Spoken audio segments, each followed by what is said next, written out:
Kaleshwaram project నుంచి కరీంనగర్ జిల్లాకు ఎన్ని టీఎంసీల నీళ్లు ఇచ్చారో చెప్పి పరిశీలనకు రావాలని మంత్రి పొన్నం ప్రభాకర్ డిమాండ్ చేశారు.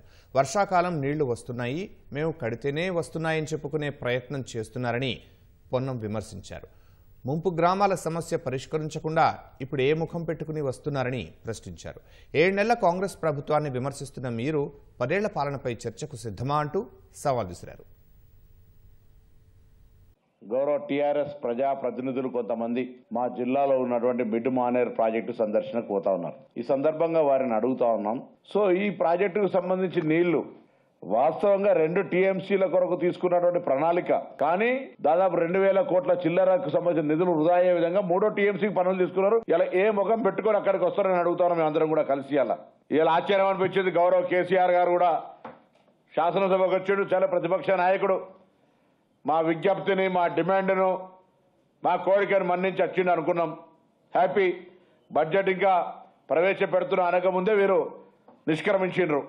రైట్, పోనీ పోతూ పోతూ బయట బడ్జెట్ గురించి కామెంట్ చేసినారు. 1-2 అంశాల గురించి మాట్లాడుతాం. మేము యాదవులకు సంబంధించిన స్కీమ్ గురించి మాట్లాడుతూ ఉన్నారు. అధికారంలో ఉన్నప్పుడు వాళ్ళు ఒకటే ఫేజ్ ఇచ్చారు.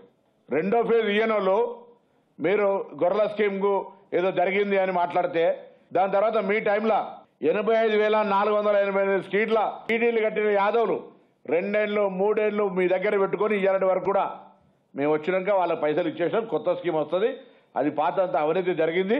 యాదవులకు సంబంధించి ఎట్లా ప్రత్యేకమైన స్కీమ్ తేవాలని ఆలోచన చేస్తున్నాం. బలైన వర్గాలకు సంబంధించి అందరం కూడా ఎస్సీ ఎస్టీ బీసీలకు సంబంధించిన వర్గాల వల్ల తప్పకుండా మా ప్రభుత్వం, రాహుల్ గాంధీ గారు కూడా స్వయం చెప్తా ఉన్నారు, సంక్షేమానికి సంబంధించి ప్రాధాన్యత ఇస్తాం. ఇలా నిన్న బడ్జెట్లో కేంద్రం అన్యాయం చేస్తే మాట్లాడని కేసీఆర్ గారు ఇలా రాష్ట్ర బడ్జెట్ మీద నాకు ఆశ్చర్యం ఇస్తా ఉంది.